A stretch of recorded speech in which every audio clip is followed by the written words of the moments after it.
Everyone, first of all, to coming out on a rainy day today. We were hoping to have C-SPAN here as well, but President Obama has gone ahead and trumped us with the Supreme Court announcement this morning. So that's the one thing we won't be debating today. We'll take a somewhat longer view. Can you hear me? No. Okay. All right. How's this? How's this? Excellent. Well, thank you, everyone, for coming today. I want to welcome you. New America Foundation and Foreign Policy.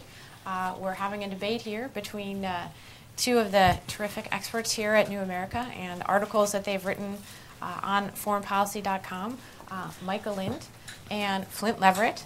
And we're going to let them do most of the talking and presumably arguing today. And there will be generous time for audience participation in this as well. But first, I wanted to give you a brief introduction of our two speakers today, both of whom have a lot to bring to the table in terms of our conversation about winners and losers of the crash. Michael Lind, many of you know, is a senior fellow and policy director of the Economic Growth Program at the New America Foundation. He's a former editor and staff writer for The New Yorker, Harper's, The New Republic. He's the author of The Radical Center, The Future of American Politics, and many other books and articles. He's taught at Harvard and Virginia Tech.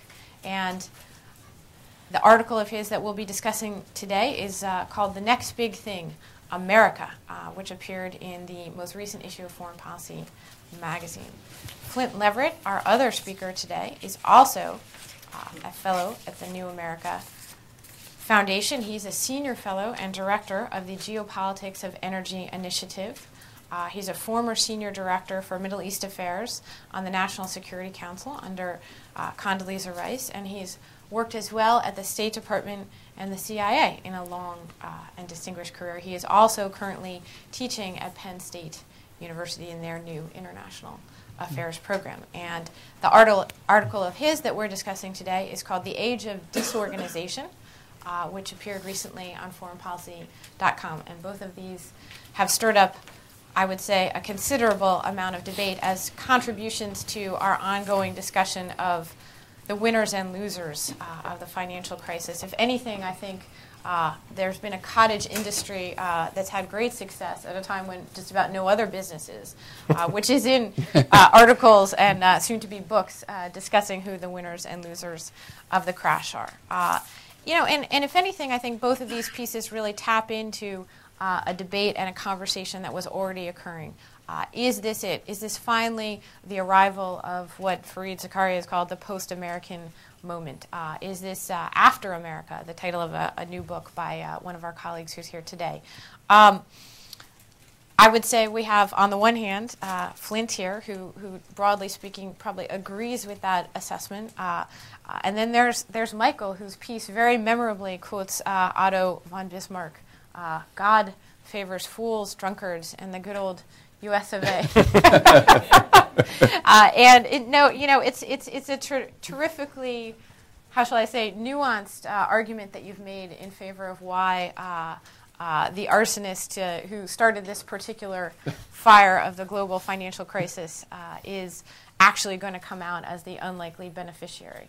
And I thought we'd jump right in today with a conversation about that. Is this global financial crisis hastening the advent of the after-American moment or not in any way doing so? Michael. Well, as the old saying goes, Greece fell, Rome fell, and Scarsdale will fall someday. There will be a post-American world at some point. The question is when. And I think a lot of the predictions made about the imminent appearance of this post-American multipolar world order are a bit premature. And they're premature because the world economy, as it's presently constituted, is still characterized by what scholars increasingly are calling Bretton Woods II. This is a system in which the United States, at least until recently, acted as the consumer, not just of last resort, but of first resort, and in which other countries specialized, including the other leading industrial nations of the world, China, Japan, and to a lesser extent Germany. These other countries specialized in supplying the U.S. Domestic consumer market. So in return for America's having a chronic current account deficit, which reached a peak of 6% last year of its GDP, these other countries more or less organize themselves to take advantage of this, particularly China and Japan, through a variety of policies, both domestic and involving deliberately undervaluing their currencies vis-a-vis the dollar to help their exporters. So let's just start with these manufacturing countries. One of the things that you hear on TV all the time is that now that China is America's banker, it might be shocked by our profligate consumption and decide to stop lending us money. This is a completely mistaken understanding of the Sino-American economic relationship. China is America's vendor. This is vendor financing. It is in China's interest to lend us money in order to buy its products because China's financial policy is subordinated to its industrial policy, to its export-oriented industrial policy.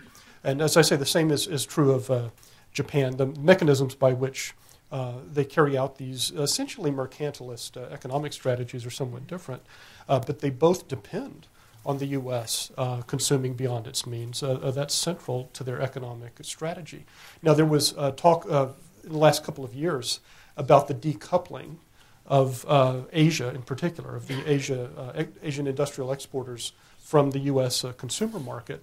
That will happen at some point, too. But the evidence, as of the post-crash period, is that it has not happened yet. The U.S. economy has contracted dramatically, but less rapidly and drastically than those of China, Japan, and Germany. Japan is expected to see a 15% contraction of its economy this year on present trends, judging from the first quarter, compared to about 6% annually for the U.S. So it's terribly unfair, in a sense, if you think that the source of the crisis was lax U.S. regulation and indisciplined spending. On the other hand, there's a certain poetic justice if you think that America's spending binge was not only the indirect result of essentially Asian mercantilist policies of accumulating dollar reserves in order to support currencies being artificially undervalued vis-a-vis the dollar.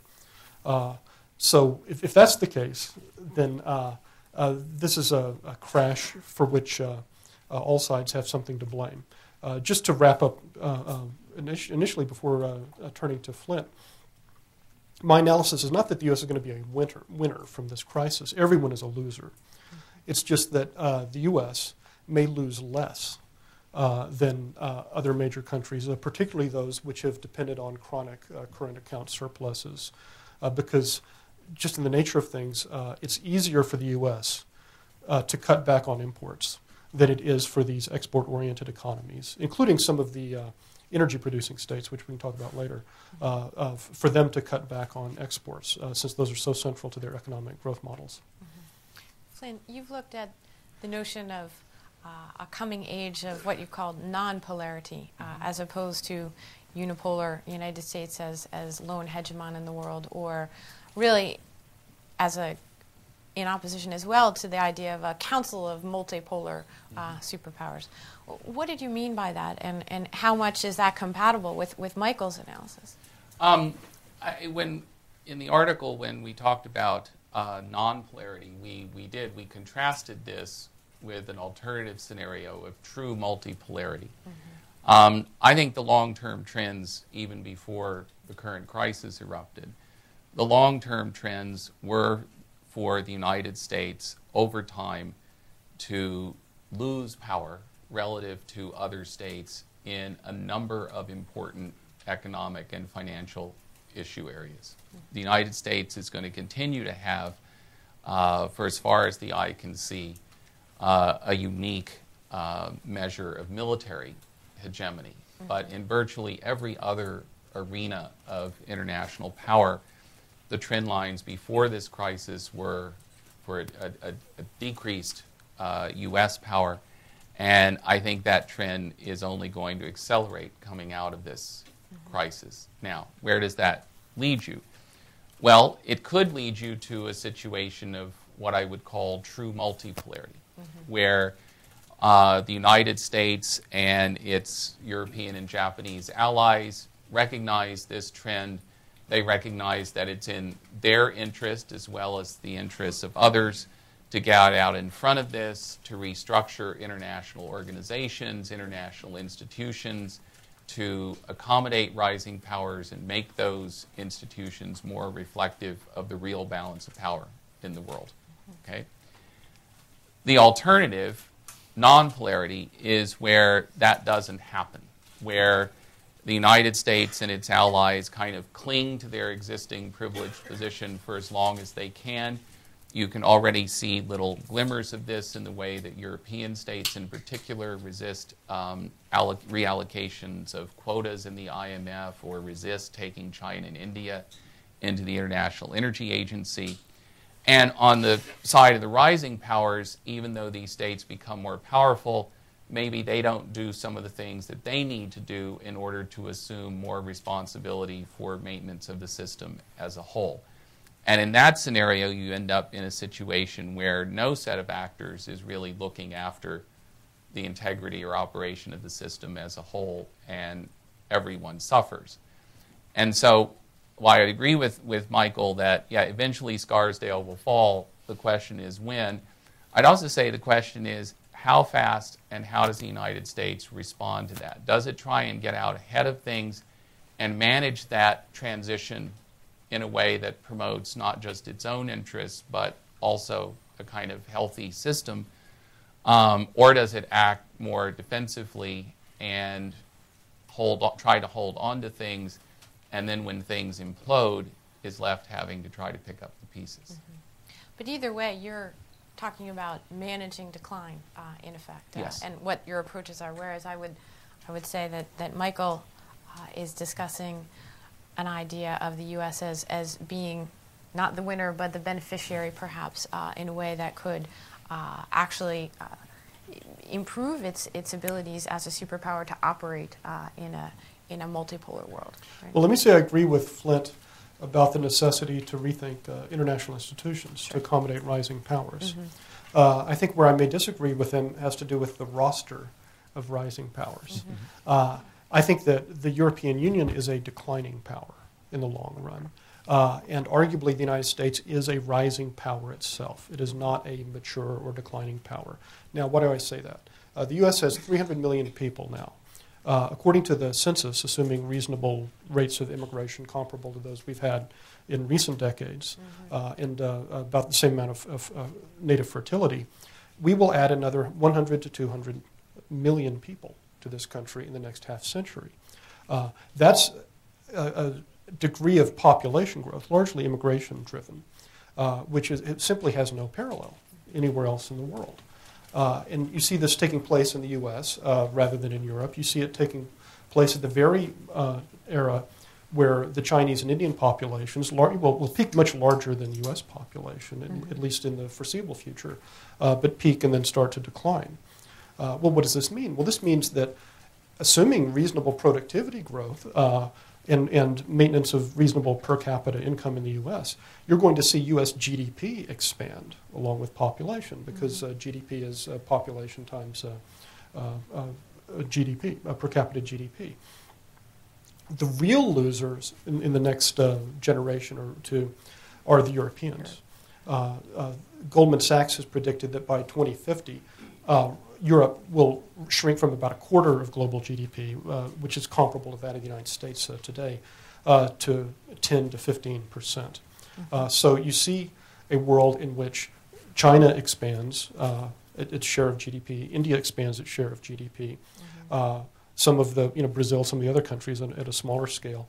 But the U.S. also maintains its share of GDP, and it manages to maintain that share of about a fifth to a quarter of GDP by growing over the next couple of generations. It's Europe, absent radical demographic change in Europe, which would probably involve much more openness to immigration, or a productivity revolution, which seems unlikely to boost them because it would rapidly diffuse through the rest of the world. So I think it is in the interest of the United States, and here may be a point of consensus, to move beyond these 1945 institutions, which assume, Cold War institutions, which assume this West, this Euro-Atlantic world. But it's by no means clear that the U.S. would not benefit itself. So the West may be in decline, but the post-Western United States, if you think of the West as kind of an artifact of the eras of the World Wars and the Cold War, maybe do quite well in a post-Western, but not post-American world. I would certainly agree that in the near to medium term, at least, Europe would be the biggest loser in any redistribution of decision-making authority, power in international institutions. And I think that's part of the reason you see particularly smaller European states clinging so hard to some of the positions that they have. I think Europe does face the kinds of challenges you're talking about, and any realistic adjustment of global governance mechanisms, at least in the near to medium term, will occur primarily at Europe's expense. I think that's right. Do you agree with the characterization of the U.S. as a rising power? I think that's certainly an unconventional bit of wisdom at this point. Yeah, I'm not sure that I would. Again, it gets back to my sense that the nature of power has changed and is continuing to change in a globalized world. And I certainly don't want to say that U.S. military supremacy counts for nothing. I think it still does count for quite a bit. But I think the ability of the United States to leverage military dominance to bolster its influence in other spheres of international engagement is increasingly limited. And I think that U.S. vulnerability, particularly on the financial and monetary side, is growing. And that means that the U.S. is increasingly going to be, will of course be an important country in the world, maybe a country that is still in some ways uniquely positioned to exercise certain types of leadership if it chooses to do so. But the ability of the United States to impose its will unilaterally in international arenas is already in sharp decline, and I think will continue to decline. Who is on your list of rising powers and why? China, no surprise, for reasons we can discuss if people are interested. I also, more than some, I put Gulf Arab energy exporters, Saudi Arabia, United Arab Emirates, because of Abu Dhabi, not because of Dubai, on that list. I think if you look at the way energy markets will evolve and at the growing clout that these states will have in financial and monetary affairs, these countries are going to be increasingly consequential international economic players. I also put Brazil and India on the sort of top tier list of rising powers. How does that square with your list? Well, I think the paradox here is that the rise of both China as an industrial nation and of some of the Gulf states and the other energy exporters is, I won't use the word parasitic, that's kind of pejorative, but it sort of piggybacks on the prosperity of the United States. That is, when the U.S. economy booms, then presumably our trade deficit will increase, and this will benefit Chinese manufacturers if there's more demand for energy apart from speculation, which is another problem, on the part of Americans, then this fills the coffers of the Arab states, of other Middle Eastern states, Venezuela, Iran, Russia. On the other hand, when the U.S. consumer, as the motor of the world economy, even after the U.S. bankers messed up the world economy, is maxed out, then the industrial exporters like China and the energy exporters also tend to suffer. Now, we can imagine a world, it might be a better world, I think in many ways it would be, in which you have enormous, healthy, well-paid middle classes and working classes in China and India, and in which they provided more and more of the demand, both for manufactured goods and services, but also for energy exports. That world may come about eventually. But in the near future, what I see, and it's not what I'm advocating because I think it's bad for the U.S. and it's bad for the world economy in many ways, but it will be an attempt to sort of resuscitate or revive this very unstable, unbalanced system that we've had, in which the rest of the world wants the U.S. To be the market of first resort, whether for its manufactured products or much of its energy supplies. And we saw this in the debates around the time of the G20 and the debates around the crisis. Arguably, the world economy is not suffering from protectionism. Very few countries are moving towards protectionist barriers, tariffs. The Buy American, Buy Local provisions are fairly minor for the very simple reason that every major country, including the U.S., wants foreign export markets. Arguably, what is messing up the world economy is mercantilism, economic nationalism that takes forms other than protectionism, like subsidizing overcapacity in manufacturing industries, subsidizing your exporters, manipulating your currency. So to my way of thinking, the very fact that there was this universal global condemnation of the Buy American provisions, which are truly trivial, compared to these subsidies to overcapacity in China and Japan and other countries, showed that the rest of the world, essentially, they see this bargain where the U.S. does not protect its market because their own national development models still primarily depend on exporting to American consumers rather than to consumers in Brazil or the Gulf states or the developing global South or their own domestic workers. I would just say on that, I think that Michael is certainly correct that the decoupling thesis stated in its boldest form has not been realized yet. But I think if you look longer term, if you talk to the Saudis, if you talk to other major energy producers, everyone is planning for a future in which the major incremental markets for hydrocarbon-based energy are, for the most part, outside the OECD. That demand growth for energy in years to come is going to come primarily from what we used to refer to as the developing world. That's where the incremental markets for energy will be.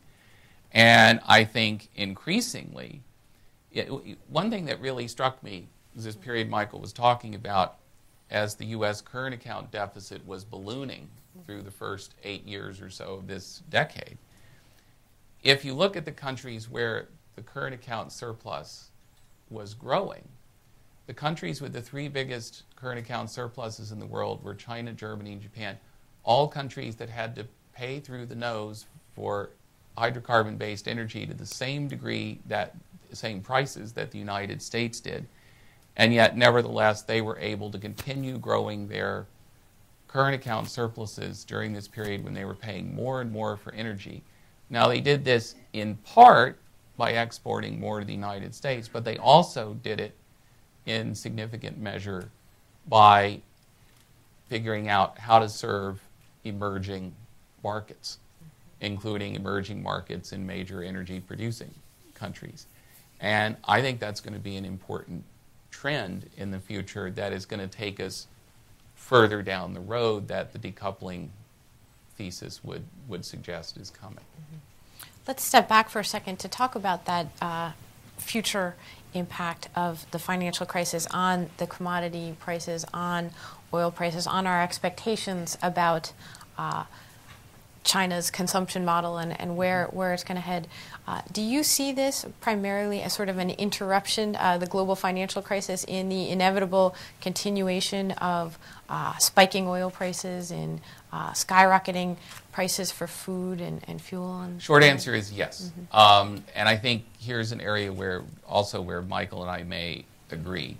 What we saw in the years preceding the current crisis was, demand growth, primarily in the non-OECD world, driving prices up for energy, but also driving prices up for other commodities, for food, and so on. The current crisis took some of the air out of that balloon, but the structural features which drove it are still there. And at whatever point we do begin to get some appreciable economic recovery, I think those trends are going to resume. Energy prices will go up, other commodity prices will go up.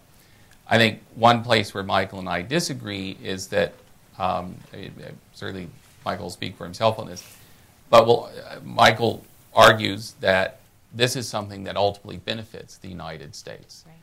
And I would argue that this is really a net loser for the United States, that while certainly the United States has very productive agriculture, agricultural exports contribute very positively to the U.S. trade balance and so on, there is no way that increases in food prices and the increased export earnings that could generate for American farmers is going to make up for what the United States will be paying to foreign producers of oil for its energy bills in coming years. Natural gas, you may get effective U.S. self-sufficiency in natural gas because of unconventional shale gas, but even that only becomes economically viable in a high oil price environment, and that in the end is a net loser for the United States, I think.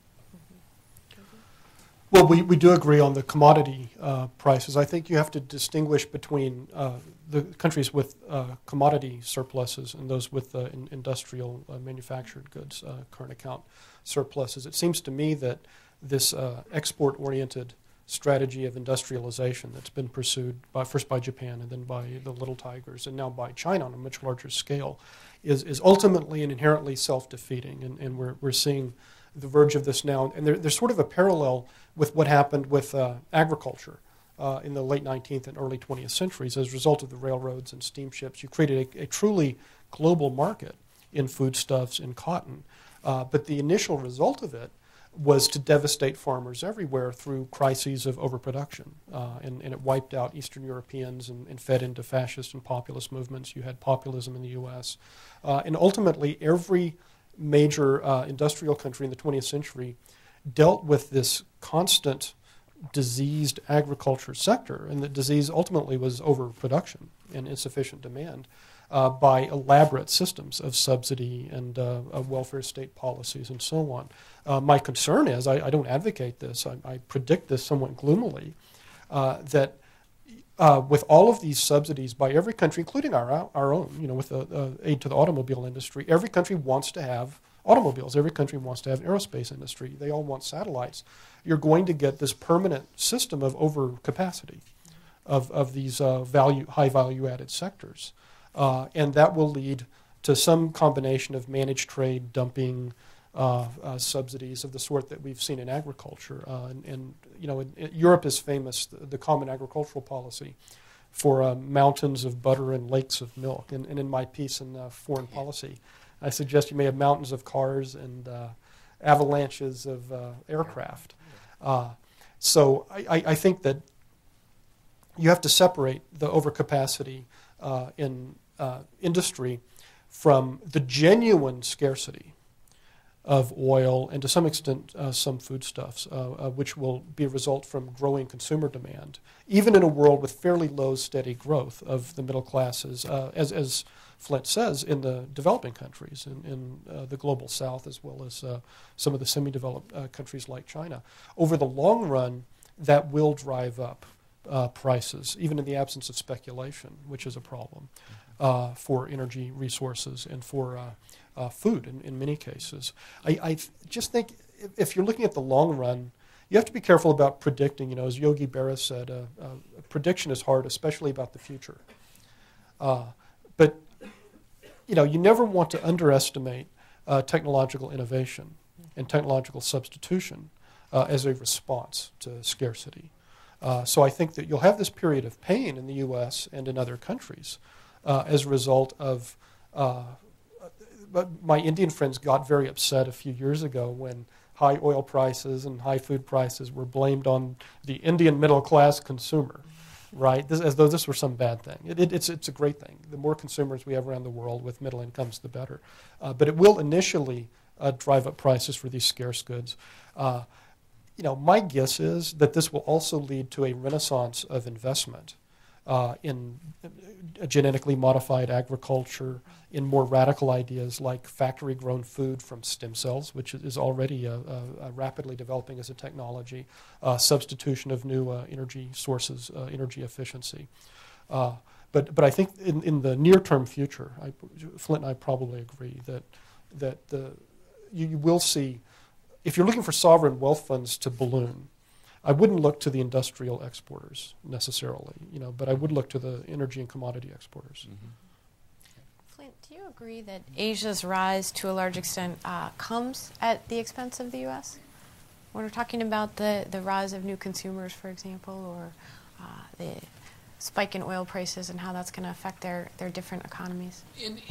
In relative terms, to a large extent, I think it does come at the expense of the United States. But I don't think that, like Michael said, that hundreds of millions of Chinese and Indians have, within the space of a generation, been lifted out of poverty and into something approaching middle-class status is not something that Americans have, I think, any moral standing to criticize or in any way want to resist or undermine.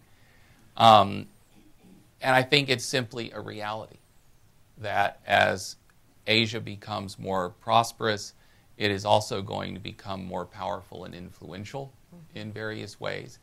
And that is going to happen in relative terms at the expense of the United States. The great challenge for the United States, for policymakers, for political leaders, is how to manage that. Kishore Mahbubani, a year or so ago, wrote a book in which he argued that the United States should not fear Asia's rise because, in his view, what Asia wants to do is essentially play by Western rules of modernity in terms of how they do science, in terms of how they organize their economy, in terms of how they create universities. They essentially want to buy into Western models of these various aspects of modernization.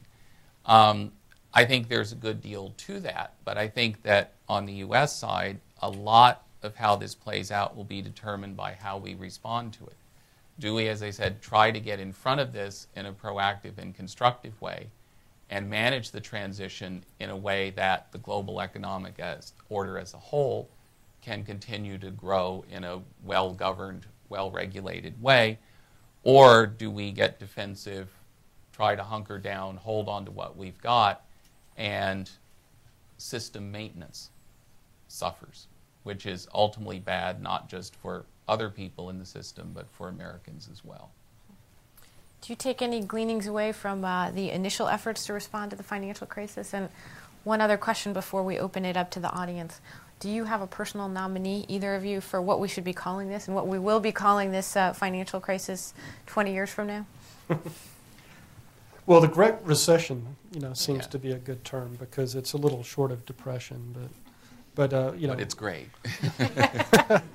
The crash of '09 or '08 maybe. when I'm very elderly now, I can say '08 instead of 0.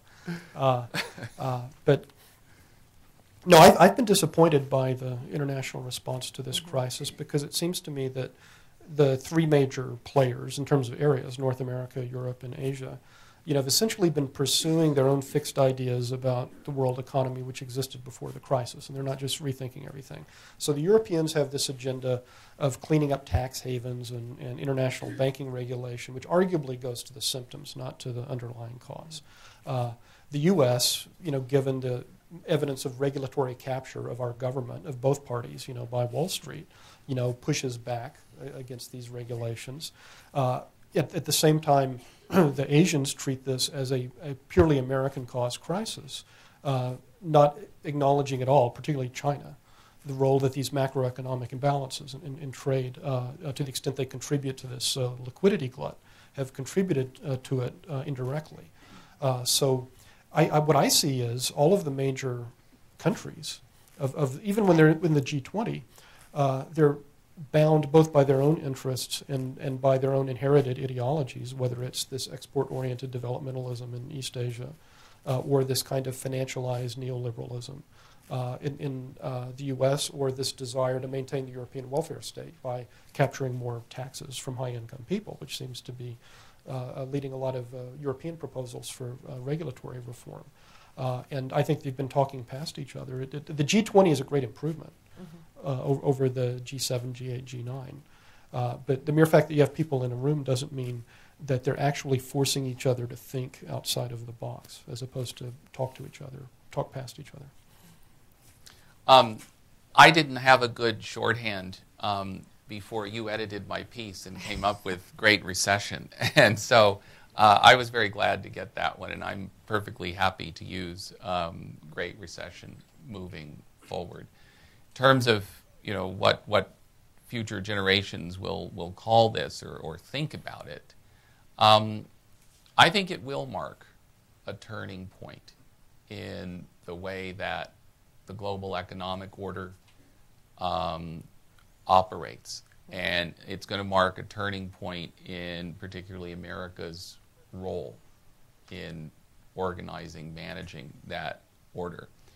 I think from this point on, you're going to see a trend toward greater Chinese, I'll call it assertiveness, on behalf of what China sees as important economic, financial, and even political interests that are at stake in the way the global economy is managed. And I think you're going to see the United States increasingly having to come to terms with the limits to its own influence in these arenas, and having to think about how to achieve what it wants to achieve in an environment in which it can't do it on its own. It has to find some way of working with other important states, whether China or other players. I think this current crisis is going to be seen 10 years, 20 years from now as a real turning point in that process, when China started to behave in increasingly different ways, and the United States had to start facing increasingly acute challenges rooted in the limits to its own power. Great. Well, I guess we'll start to open it up to the questions. For everybody, we'll have a microphone in the back. Please identify your name, your organization, give us a little bit of a sense of where you're coming from, and do keep your questions brief if you can, so we can get as many members of the audience to participate as possible. So should we start up here? There we go. Yes, Dave Fitzgerald, a retired Foreign Service officer, now a consultant. I was wondering if you could make a comparison between the situation now and the late 60s, early 70s. I think we've seen this before, when a lot of what happened with the U.S. with Nixon's abandoning of the old gold standards and putting really shafting the Japanese and some other countries at that time, and there was an accommodation, and out of that came this sense that there were supposed to be three engines driving the world economy at those times: the Japanese, the Germans, and the U.S. That was around for about 10 years, and was sort of the trend that we were supposed to, a lot of government policy was reflective of this sort of multilateral approach, a new kind of multilateralism. Is that what we're really seeing now? Thank you for the question. I have been thinking about the parallels between the current period and precisely the period you described, end of the 60s, beginning of the 70s, when America appears to be in a very significant economic decline. And in the end, as you say, President Nixon kind of unilaterally abandons convertibility of dollars into gold. As his Treasury Secretary, John Connally, famously said at the time to a group of European and Japanese counterparts, it's our currency, but it's your problem. And the United States essentially unilaterally foisted on the world this system of dollar hegemony, in which, whereas under the Bretton Woods system per se, the dollar was ultimately backed by gold. Post-1971, under the system of dollar hegemony that we've been living with ever since, the dollar is backed literally by nothing, except people's confidence or willingness to keep using the dollar as the world's principal reserve and transactional currency. I find it amazing in retrospect that the United States has gotten away with that for as long as it has, and being able to accumulate as much unilateral benefit from that system as it has. I don't think that system is going to collapse tomorrow. I don't think that system is going to collapse next month or next year. But I think we have to face up to the reality that that system over the longer term is simply no longer sustainable the way that we have known it. The Chinese are already pushing for the creation of an alternative over the longer term.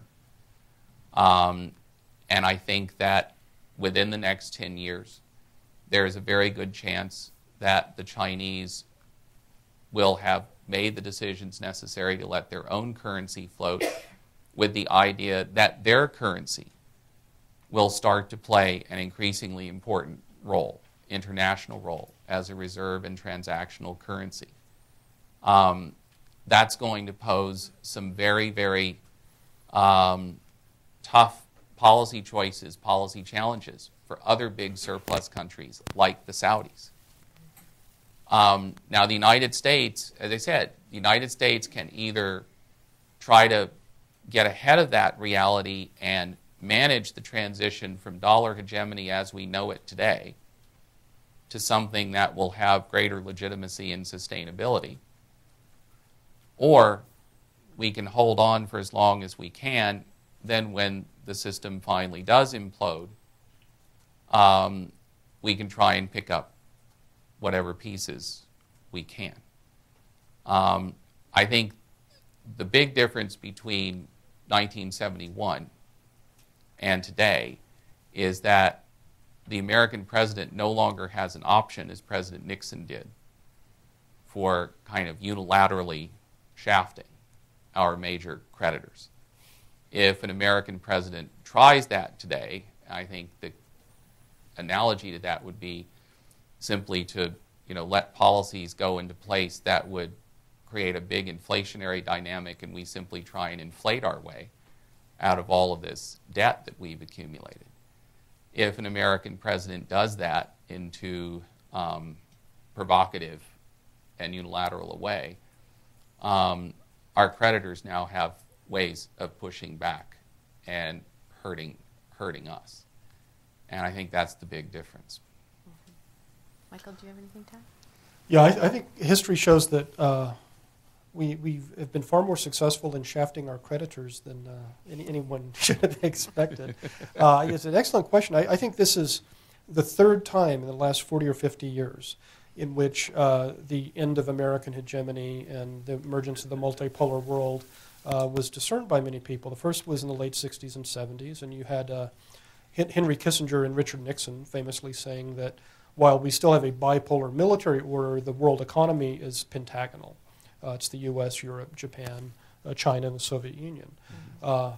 And the second time, by my count, was between 1989 and the Gulf War, in 1991, when you were going to have this tripolar world of the U.S. and independent Japan, independent Germany, and people were worried about the Fourth Reich and Middle Europa, and would there be military rivalries between the rearmed Japan and the rearmed Germany. And so now I think we're going through the third cycle of this. Now, it may very well be, with each iteration, this American-centered, hegemonic, liberal order, to use Barry Eichengreen's term, is getting weaker and weaker and weaker. I think it probably is. So at some point it will snap, quite possibly. But there still may be some life in it yet. And Flynt pointed out that we gained from this in many ways. For example, we exported our inflation to our European and Japanese allies in the Vietnam War era. And we may export our inflation to our creditors again as a way of getting out of this mess in the next decade or two. But the basic question remains unanswered. Why didn't Germany and Japan emerge as full-scale great powers with their own militaries, and their own economic clout? They have the latent power to be much bigger players in the world than they are. And arguably, it's because Germany and Japan in the 70s and 80s and 90s, like China today, see themselves as benefiting as free riders in security on the United States, but also as free riders on the American consumer markets. I mean, it's not a bad bargain if the U.S. protects you and it allows you to deindustrialize it, by various fair means and foul. Why wouldn't you let the system keep going on for a little bit longer? So I think there's a kind of social contract underlying this, which is captured in this idea of a Bretton Woods II system, an informal system, in which the U.S. for some time to come provides free security and the market of first resort. And the other major powers, which could be more independent if they wanted to, will, they're invested in the system to a certain extent. I think there's probably a difference between the perspectives of Germany and Japan on the benefits of this system and the perspectives of China on the benefits. For China, I think the benefits are almost purely economic, near to medium term cover to pursue growth strategies that the Chinese leadership thinks are essential to China's longer term development and rise. But at some point in that evolution, as I said, I think the Chinese leadership makes a calculation that, okay, we don't simply want to be free riders. We want to have a more influential role. We want to have a regional economic order organized around us. We want to have the RMB playing this international role as a reserve and transactional currency. And that's going to mean changes, first of all, in our own approach to international economic affairs, but it's also going to mean a change in the way we deal with the United States. I think Germany and Japan, because of the security dimension, because of the military security alliance with the United States, their calculus of the relative benefits and how long those benefits are valuable is probably quite different in the end. I mean, I don't think I'm having to intuit a lot about China's long-term strategy. If you go to Beijing, it's not hard to find Chinese officials who will explain this to you, and it makes perfect sense to you. Well, yeah, just to develop this, I think the important distinction between regional and global in looking at Chinese ambitions in particular. There's this assumption among Americans that you have this kind of rise and fall pattern where the British Empire was a global power and then it declined, and then the U.S. replaced it as a global power, and now somebody else, it was Japan in the 90s, China today, will replace the U.S. as the next global hegemon. The fear that animated American policymakers in the 20th century and that underlay the creation of the League of Nations, of the United Nations, of these international institutions, was not that you would have a single global hegemon, other than the U.S., but rather that the world economy fragments into regional spheres of influence, which are simultaneously political, military, and economic.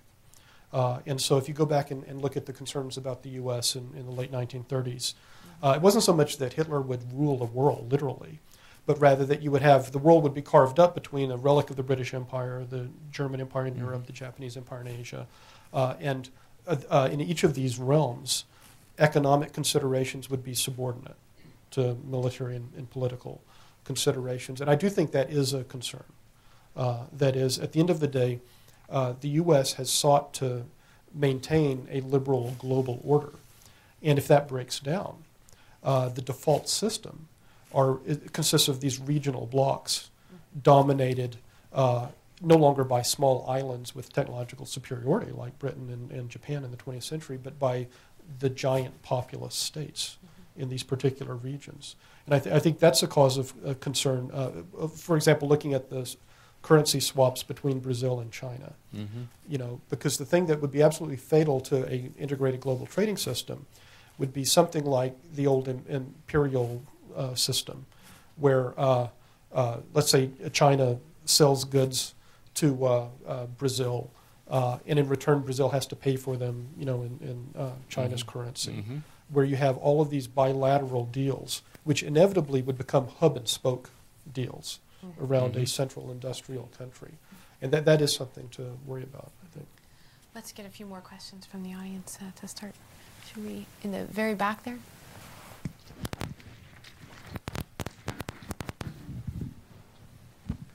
Martin Hutchinson. I write a column called The Bear's Lair, suitably gloomy. One thing that hasn't been discussed yet, or the big change, is the rise from about 2008 to maybe 2011 of about somewhere between 5 and 8% of GDP in government spending in the US. And that's already started, and it's clearly going forward, and nothing's going to stop it. Isn't that going to stop Michael Lynn's theory that the US consumer is going to pull everybody out? Because, of course, the US consumer is not going to have any money if the government's spending more, because the overall pot has to be finite with a little bit of adjustment at the edges.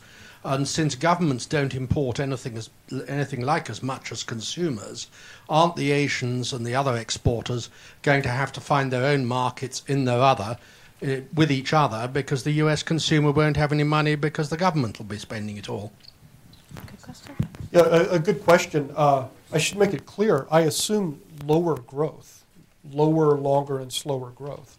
But my guess will be that even in a world where half of U.S. consumer demand exists, the U.S. could have 3% of GDP in a current account deficit, sort of fueling slower growth, but of the same kind in the export-oriented countries abroad. And also, I think you have to keep the U.S. Deficits and debt in perspective. Right now, Japan has 200% of GDP.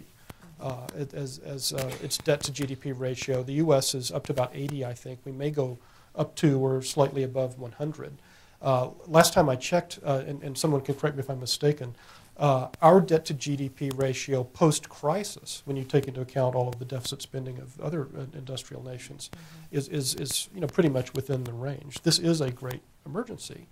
And when people say the U.S. credit rating will be downgraded, well, compared to whom? I mean, it's a relative thing. And all of the countries, including Europeans and the Japanese and the Chinese, are engaged in what we're doing. This deficit spending largely to compensate for the collapse of consumer demand.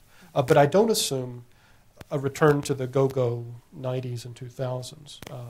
But my guess is that if we have a very weak, anemic, slow recovery, then some of that will leak out.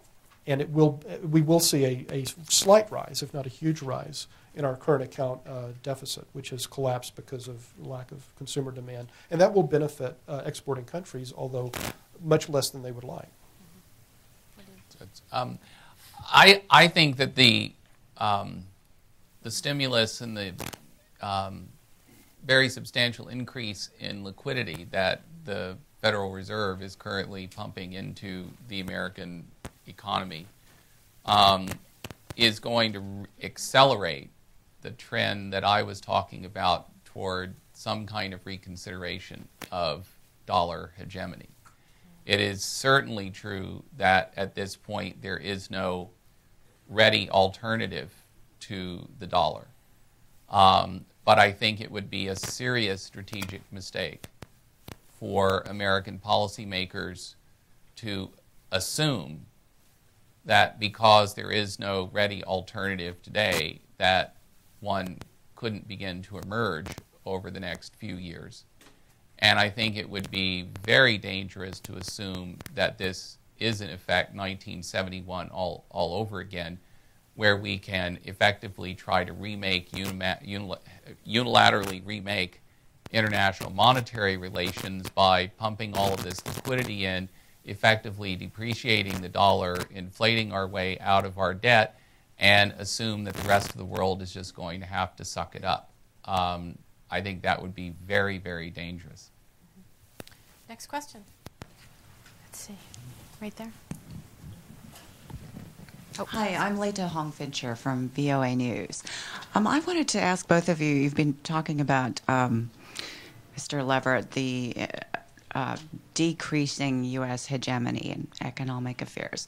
How would that translate to decreasing political leverage? If you specifically look at the U.S.-China relationship and U.S. purchases of China's purchase of U.S. treasuries, and the Chinese premier earlier this year said that China's worried about its investments in the U.S. Can you comment a little bit about that? Sure. I could give you a very, very stark scenario. I mean, fortunately, given current trends in Taiwanese electoral politics, I don't think this is very, very likely, but it could illustrate some of what I'm talking about. Let's assume in the next few years you had a Taiwanese government that really was prepared to push the envelope on independence. And the Chinese said to us, you know, we've always told you that you needed to manage this, and that if a Taiwanese government ever did declare independence, we were going to have to do some things that you wouldn't like. And, by the way, if in order to try and stop us from doing those things, you send the 7th Fleet into the Taiwan Straits, we will dump enough dollars on international markets to kill your currency. Now, that's going to cost us several hundred billions of dollars in national treasure. We're going to call it a plus-up supplemental to our national defense budget. And we're going to use it to keep us from having to fight a war with you that we would lose. We're instead going to fight a war with you that we can win. Now, in that situation, what does an American president do? Does he go ahead and order the deployment of the 7th Fleet to the Taiwan Straits, knowing what that would mean for the American economy? Or does he feel that he's constrained in that situation because of fundamentally financial and economic factors? That's a particularly stark hypothetical example, but I use it to illustrate that, you know, the ability to finance America's debts, you know, is potentially a source of influence. It is certainly a source of influence that China can use to say, we need a bigger role in institutions like the IMF. You know, we now aren't going to be discussing international economic affairs in G7, G8 meetings. The real action is going to be in G20 meetings. Okay? That's an indicator of increased power and influence. Well, I think that the role for China's participation, along with that of India and Brazil and South Africa and other countries and international institutions, does not depend on the particular Sino-American economic relationship at the moment. I just disagree. I think that if the Chinese were to threaten to dump their dollars, we should call their bluff, right? You know, they're hoarding American dollars and they're buying up treasuries in order to stabilize their currency at artificially low levels. So what happens? You know, from the point of view of a consumer, it might be bad in the United States. From the point of view of a manufacturer who wants to export in other countries and at home and, you know, sell at home, this would not be bad at all, right? You know, they dump their dollars. The U.S. dollar sinks vis-a-vis the RMB. Chinese goods become pricier. American goods become cheaper. You would have to substitute for a lot of the Chinese imports at home here in the United States, but, you know, presumably we could ramp up. We could find other suppliers in cases where we couldn't. You know, what's the other nightmare of the nightmare scenario? It's that without all of this kind of artificially created liquidity in East Asia that permits very low interest rates, therefore we'd have to have higher interest rates. Would that be the end of the world? A lot of people would argue that when interest rates are low or zero, then people do crazy things, that having a moderate interest rate is a discipline on foolish behavior. So it kind of depends, I think, on whether you're a consumer or a financier in the United States. or whether you're a manufacturer, as to whether you see this nightmare scenario as being all that nightmarish. But if you're an American president and you presumably care about American leadership in the world, and dollar hegemony has been an important underpinning of that, the only way in which the depreciation of the U.S. dollar works to the benefit of the American economy because it makes American exports more competitive, the only way that works on any kind of sustained basis is if the American the American political class is prepared essentially to give up on dollar hegemony, and I think that would be a hugely strategically consequential development for the United States. It would be, but I think that America's role as a great power preceded dollar hegemony by about 50 years, and at some point in the future, I assume it will succeed it. You know, it would be wrenching dislocation. But it would not be the end of America's superpower status, even if the dollar were no longer the world's reserve currency. Yeah, it's striking that these conversations continue to return to the theme of China and the U.S. and how intertangled their prospective paths out of this financial crisis are. There have been calls increasingly not only to think in terms of the replacement for the G7 and the G20, but for a new G2 framework to think about future strategic issues. Where do you both come down on that? I don't want to understate the value of the U.S.-China relationship, but again, it gets to back to my argument that I think you really do need to factor the most important Gulf Arab energy producers into this. I think in order to really manage things correctly over coming years, the United States needs to think not just in terms of a G2, but in terms of a G3, and I'd put Saudi Arabia in as the third member of that construction. If you look at Saudi Arabia's inevitably increasing importance as an oil supplier over the next quarter century, and their inevitably increasing weight in international financial and monetary affairs, I think we need to have Saudi Arabia in that construct. Yeah, I think we need to try to avoid bilateralism being institutionalized as much as possible. The traditional American internationalist approach has been to prefer global institutions to regional ones. And if you have regional ones, the larger and more diverse their membership, particularly the inclusion of the United States as a member, the better. And there's a certain tug of war that goes on. For example, the U.S., along with Australia, promoted APEC, the Asian Pacific Economic Cooperation Forum, basically to include the U.S. in the table of East Asian economic policy. China preferred ASEAN +3, and then became +4 and +5, deliberately to draw the circle so it leaves the U.S. on the outside. But on the other hand, we've had the same tension with our European allies. You know, we've supported a TAFTA, transatlantic free trade area. And the Europeans have never gone along with that, continental Europeans, because they prefer to draw the circle. So it includes Britain, but it leaves the U.S. out. So I think in terms of informal symmetry, sure, G2, G3 of the sort that Flynt suggests is very important. But I do think that the nightmare underlying American strategy has to be the decomposition of this integrated global world order, which is highly unnatural and created only artificially after 1945, back into a kind of default position of local hegemonies. Non-polarity. Non-polarity. Right. Next question. Sir, front row here.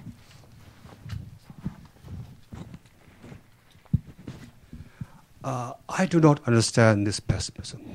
I think the world is very, very happy to have America. And I think America should be very proud of Pax America. We ignore the military-industrial complex here. And, it should grow. The world has a vested interest in American prosperity. It doesn't matter whether the U.S. is a hegemonist power economically. That's a plus. And when it comes down to the uniqueness of the states, it's that the rest of the world, the elite of the world comes here to your university, for example, but especially the science and technology. And that spreads around the world. So I think you should be proud of what's happened. Where you screw yourselves, I'm an American citizen, by the way, where you screw yourself is when you unleash the military-industrial APEC mob and destroys the world economy. Turn that around, Everybody has a vested interest in peace and American superpower economically. Do you have a question, sir? And So can you my tell us where question you're is, from? why the pessimism? Why does it I'm look the like optimist. me Yeah, say this and not you guys? Especially you. On matters like this, I like to think of myself not as a pessimist or an optimist, but as a realist. You know, I want to look at what I think the prevailing trends are, at what's driving those trends, and what that means for America's place in the world. Now, you know, you can argue that I haven't read the trends right. I haven't drawn the right conclusions about where the trends will go or their strategic consequences. But it's not a matter of, you know, being happy about it, being sad about it. It's a question of, this is where I think the world is headed. And I want to understand that and think about what it means for American foreign policy moving forward. And it's perfectly fair game to disagree with my analyses. But I don't think it's a question of optimism or pessimism. It's a question of what is reality and what is happening. Michael, one man's pessimist is another man's optimist. Well, I like to think I'm a realist, too. I think realists have tended to focus on a particular historical period, that is Europe from the 17th century to the 20th, where multipolarity was the norm. And you had these ceaseless rivalries. And every time you had a dominant power, it was quickly cut down to size by its neighbors. So whether it was Louis XIV or Napoleon or the Kaiser or Hitler. If you look at the international economy, arguably you have a quite different pattern. You have a series of commercial financial hegemons. Arguably the Netherlands, you can dispute that, and then Britain, and then the U.S. The economic hegemon was not necessarily the military hegemon. Britain was never the military hegemon of the world, even at the height of its powers. It was one of a number of great military powers. But these, the Dutch and the British and then the Americans provided certain services, including policing the seas and the dominant currency and various other, being the clearinghouse of international finance, that gave other countries, which sometimes were their military rivals, a vested interest in this economic system. So I think that's the tension, because if you look at it from the security point of view, we haven't discussed this, but you could argue that we have these fairly fierce security rivalries going on right now. I mean, one of the trends of the 2000s was the China and Russia entered into what I think is a genuine military alliance. You know, the Shanghai Cooperation Organization, military exercises, the U.S. and Japan doing rival military exercises. So if you look at that, you see a world of emerging multipolarity, security, races spiraling out of control. On the other hand, if you look at the trade and financial system, you see what is still basically hegemonic liberalism. That is, it's a managed kind of quasi-unipolar economic order. And so I can't quite square these in my own mind. And depending on whether you're, you know, with the People's Liberation Army, you know, or the Chinese Exporters Association, you may have a different view of which trend is good and which trend is bad.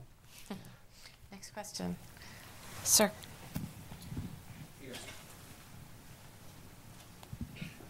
I'm Victor Basser, consultant in national security policy. What strikes me about this discussion is that we are talking about the future, what the trends are, primarily in partially anachronistic terms, that is, in terms of hard power. And lately, in recent decades, or maybe a century, maybe even longer, what has happened is that soft power began to gain, that is, ethics, leadership, and ideology, and things of that sort. But here we are talking again in terms of hard power, which is military power and economic power. So the real, and you were quite right in saying that the relative decline of the United States results in a more multipolar world. The question, however, is this: how can the United States capitalize on soft power and slow down this process of decline? And how can the United States be still the most influential power in through soft power in a multipolar world? So this is the question for you. Hard for me to deal with this question because I tend to think that the concept of soft power is really overrated. Apologies to Joe Nye on that. I think that many of the things that people who want to analyze things in terms of soft power would adduce as sources of strength for the United States, kind of this democratic political order, open society, and so forth. In a lot of ways, they are strengths for the United States, and obviously a lot of people are drawn to that, the strength of American universities and so on. But, I think that to the extent we have tried to leverage that in a conscious and deliberate way as a strategic tool, and to the extent then that we are seen as trying to generalize an particular kind of political and social order as appropriate for the rest of the world, large parts of the rest of the world react badly to that, and it ultimately doesn't strengthen the American position.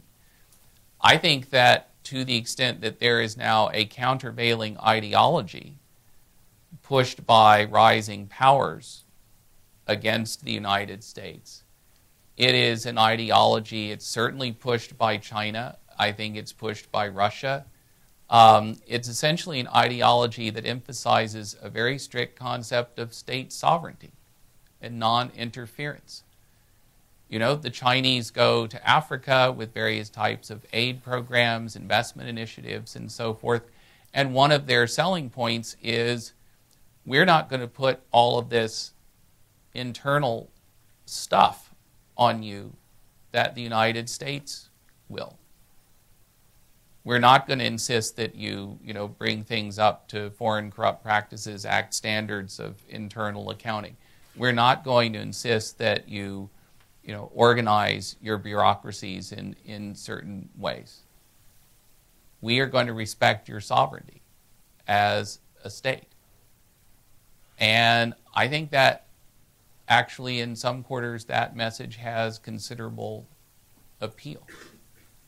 And so I tend to be something of a skeptic about how much soft power really matters and how much it helps the United States deal with the kinds of issues we've been talking about. You also a soft power skeptic? Yeah, I am a skeptic. It plays a role, but here I think Flynt put his finger on something important. Through most of the 20th century, the United States was the champion of self-determination, of anti-colonialism.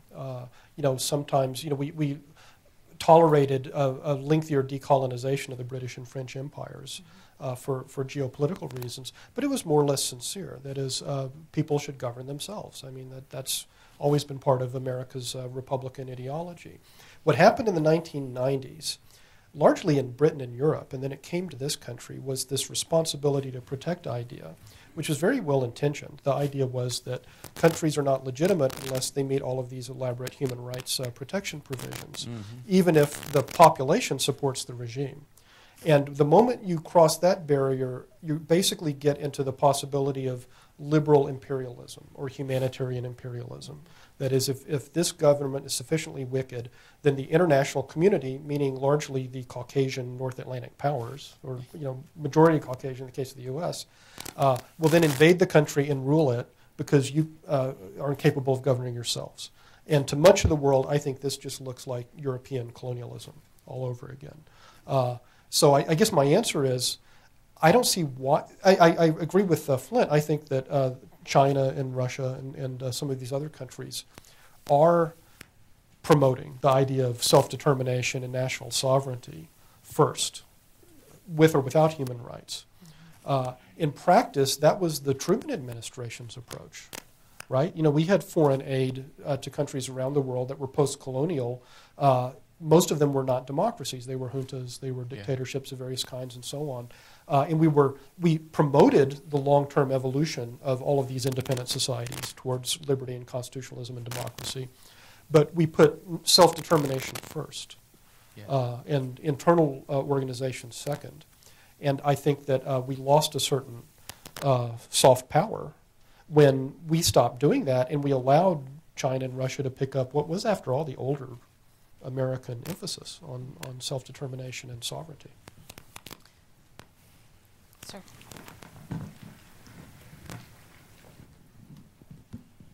Well, you talked about the increase in 100 million increase in immigration, which is a testament, I think, to the American system. And, we have wars going on all over Africa, right? We've got huge conflicts in Central Asia. So I sort of wonder if there isn't something to the gentleman's point. If you think about the level of conflict that's taking place, the level of arms that flow around the world, and whether it's not worth exploring an alternative to that, and whether it wouldn't be in the interest of some of the major powers. And it just occurs to me in thinking about your interaction, is there any potential to say an alliance between, just for example, the United States, India, and Brazil? Those are three democracies, and perhaps other countries that would be a similar thing. I mean, there's been this idea out there for several years that what you talk about, the sovereign states like Russia and China are holding back the UN, so there should be an alliance of democracies. Obviously, that would have to be done in a way that is not imperialist, I think. And I personally am not enthralled with the United States track record in the 20th century, given all the governments we've overthrown. But I'd be interested in your reaction. Well, I've written about this brief advertisement at length in my book, The American Way of Strategies. I've been very critical of the idea of an alliance of democracies. And I've defended the idea of a concert of power, a global concert of power. And there's some ambiguity about Woodrow Wilson. On some days he only wanted democracies to be allies. On others, you could have non-democratic countries but in practice, the League of Nations and the United Nations were based on the idea that all peace-loving great powers would collaborate in the interest of world peace, whatever their internal system, because the main goals of the United States and the world were an integrated global economy so that you don't have imperialist wars over resources and markets. The principle of national self-determination so that increasing a state's power by means of conquering and annexing other countries was no longer legitimate in the post-colonial era. Mm-hmm. And some kind of steering committee of the great powers, even if all of them were not liberal and democratic states. If you have an alliance has to have an enemy. That's the difference between an alliance and a concert. And if you have an alliance of democracies, you're basically saying all of the major powers in the world that are not democratic by your definition are your enemy, and that undermines the project of having fundamental peace among countries in the absence, unfortunately, in some cases, of ideal justice. I think Michael and I are very strongly in agreement on this one. I think the idea of a League of Democracies is a singularly bad one. I cannot think of a single international cleavage of consequence which a League of Democracies would not make worse. Also, if you even just to take the example you suggested of the United States, India, and Brazil, India and Brazil are certainly vibrant, robust democracies, but they, I think, are very, very much they're very, very skeptical of this duty to protect concept because they see it essentially as an erosion of state sovereignty, which they and other governments in the developing world worked so hard to consolidate and to build up after their colonial experiences. And I think it's really faulty to assume that a concert of democracies, particularly if it includes major democracies in the developing world like South Africa, like Brazil, like India, is going to be more supportive of an interventionist U.S. foreign policy than the Security Council would be. Well, it seems we're almost coming to an end on a note of consensus, so we'll have one final question in hopes of that. Just right behind you there. Right there. Hi, I'm Anila from Yorktown High School. And my question was, like, with the economic crisis and everything, and this year has been like the largest class graduating and going to college, what effect do you think the economy is going to have on people's ability to get an education or parents' ability to pay for it? So, yeah. Okay. I think this is the toughest time for graduates since the recession of the early 1980s, which I experienced. The good news is for students, the economy will recover over time. And the real question is, are we going to address the problem of wages not rising commensurate with productivity, which has been a problem and that's a matter that affects the entire workforce, not just recent graduates. With respect to access to higher education, just in here, I'm just being the political pundit. This seems to be a priority of this administration and this Congress, making financial aid much easier to get, and there will be some kind of reforms in that area. So I think there'd be grounds for moderate optimism with respect to the access to higher education and student finance. Yeah, I think I would agree with that. And before we close on another subject, I wanted to put in a plug for Susan. For those of you who haven't become familiar with foreignpolicy.com, she's been editing the online edition of Foreign Policy for not that many months now. But she has really turned it into, I think, the most vibrant website dealing with foreign policy and international affairs to be found. And I think Michael would join me in I second that emotion. Yes, we are both very grateful that this is she... an entirely unpaid it is. Unpaid, unscripted, uncoordinated with the moderator. But thanks for giving us both a place to present our views. Well, and thank you both for being such wonderful contributors. This whole forum, in fact, is a great exercise in what we're calling good neighborliness. Not so long ago, foreign policy moved in here with the New America Foundation, and I think we're thrilled to be a part of the vibrant sort of intellectual conversation that takes place here every day. And we're happy that all of you could join us in person for that and online on the web for this webcast as well. So thank you again for coming, and thanks for all your smart questions.